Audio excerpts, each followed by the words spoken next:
yung range kung saan yung maingay.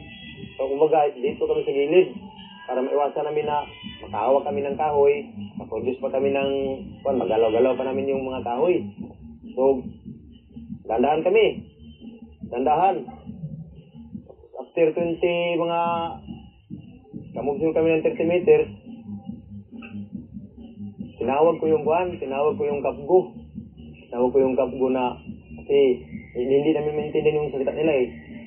Tinawag ko yung kapgo, tawag ko, sinabihan ko yung kapgo na pakinggan yung ano yung sinasabi nila at saka ano yung kanila kasi hindi namin maintindihan.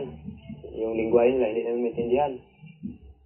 So, ang sabi ng kapgo, nagbidahan sila na yung sa enkwentro nung sa 67, sabi nung kwan daw na kung wala lang daw mortar yung 67, asultin daw nila yung kwan, yung sundalo. Yun yung sabi ng kapgo sa akin. Sabi ko, wala, ito positive ito ng kalaban. So, ang ginawa ko, para hindi kami gaano magkapagdis ng ingay, pinaiwan ko na yung kwan. Pinaiwan ko na yung mga pack namin, pinaiwan na.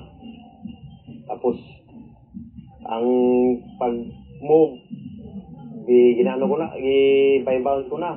Advance muna yung isang team, tapos iwan yung isang team. So, hanggang kwan kasi, yun na, marinig ka talaga namin, pero hindi pa rin namin makita kasi, yun nga, masukal talaga. Yung ginawa namin doon para low crawl. Low crawl yung ginawa namin. Tapos pinasilip ko nga, sabi ko, dikitan talaga kasi parang kwan, parang positive na talaga ito.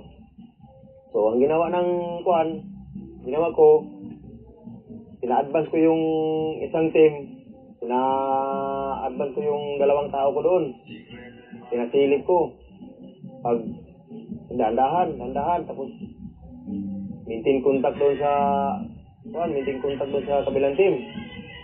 Habang nagdikit na yung dalawang tao ko doon, tinawagan ko rin si Captain Kausing. Sabi ko na, sir, parang ano to, sir, parang positive talaga ito, sir, na kalaban ito, sir. So, binigay ko kaagad yung gold scarlet namin. Binato ko sa kanya. So, yun. Hanggang nasilip ng tropa ko, yung lead scout at saka guide ko, silip, nakita sa tropa ko na may baril. Nakita sa tropa ko na may baril. Ngayon, isang portion lang yung makita niya, yung nasa harapan lang namin.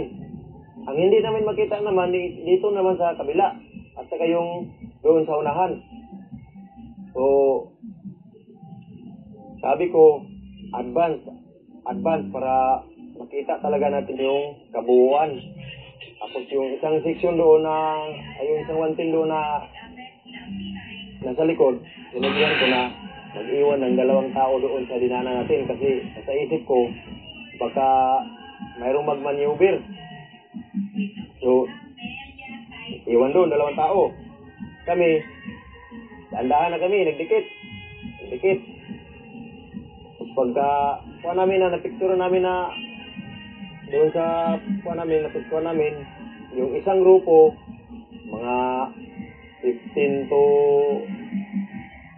15 mga 10 meters to 15 doon sila isang grupo tignan na may baril talaga kwento-kwentuhan doon.